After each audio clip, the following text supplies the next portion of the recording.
Assalamualaikum warahmatullahi wabarakatuh. Ketemu lagi di Teras Hati.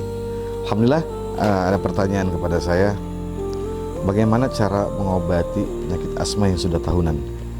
Baik, napas yang sesak. Tidak selalu soal masalah polusi ya, karena cuaca dingin dan lain semuanya ya. Kadang ada kesedihan yang tidak terucap yang menghimpit paru-paru.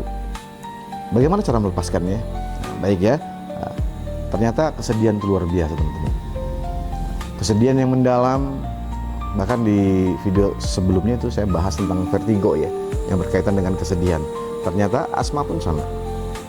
Asma ketika sesak yang luar biasa, mayoritas orang-orang penderita asma itu banyak menyimpan kesedihan yang luar biasa. Entah di masa lalunya ya, entah dia merasa kehidupannya selalu berakhir dengan kesedihan ya.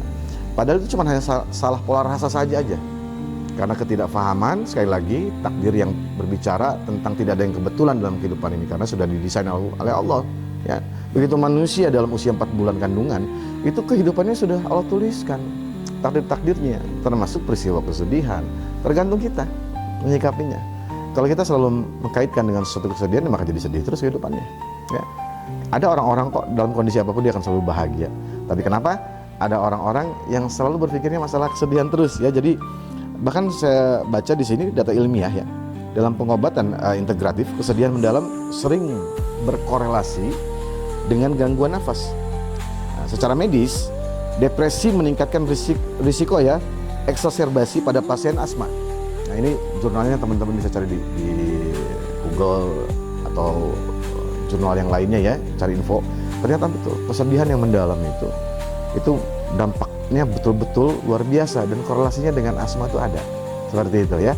Nah, dari sisi spiritualnya, bahwa kesedihan yang mendalam, yang berlarut-larut, itu pasti akan menimbulkan kerugian, terutama pada kesehatan. Contoh studi kasus adalah surah Yusuf ya. Bagaimana diceritakan bahwa ketika Yusuf alaihissalam oleh kakak-kakaknya dibuang, kemudian diambil oleh seorang pedagang yang lewat, karena memang ditaruhnya di sumur ya, kemudian diperjualbelikan, kemudian Allah takdirkan Nabi Yusuf alaihissalam itu diambil menjadi seseorang yang bekerja pada sebuah rumah, seorang pejabat lah kalau sekarang seperti itu. Lihat betapa Nabi Yakub alaihissalam menangisi kepergian itu ya. Sampai-sampai diceritakan dalam ayat ini, matanya memutih, buta ya, tidak bisa melihat karena akibat kesedihan yang mendalam. Teman-teman bisa temukan dalam surat Yusuf ayat 84 kisah tersebut ya.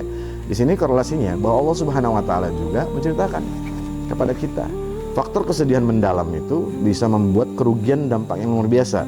Tadi jurnal menjelaskan asma ya, kemudian lagi depresi yang mendalam juga, masa lalu kesedihan yang terus dipendam itu luar biasa.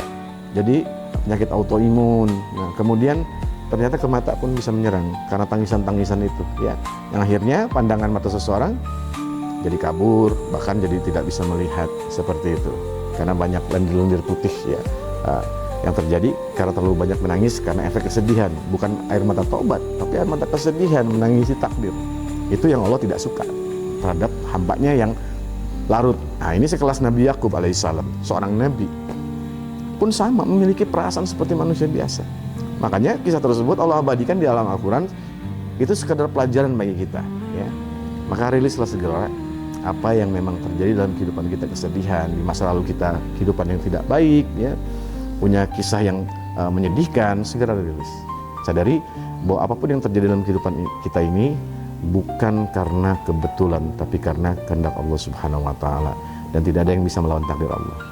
Semuanya yang terjadi dalam kehidupan ini pasti baik ya. Sebagai Rasulullah SAW bersabda, seluruh takdir yang Allah tuliskan untuk setiap hambanya itu yang terbaik. Manusia cuma hanya butuh waktu untuk memahami kenapa sampai Allah turunkan hikmah seperti itu. Tapi kelak nanti di akhirat Allah akan perlihatkan semuanya, dan kita akan berterima kasih terhadap takdir Allah Subhanahu wa taala. Maka itu saja, mudah-mudahan ada manfaatnya. Assalamualaikum warahmatullahi wabarakatuh.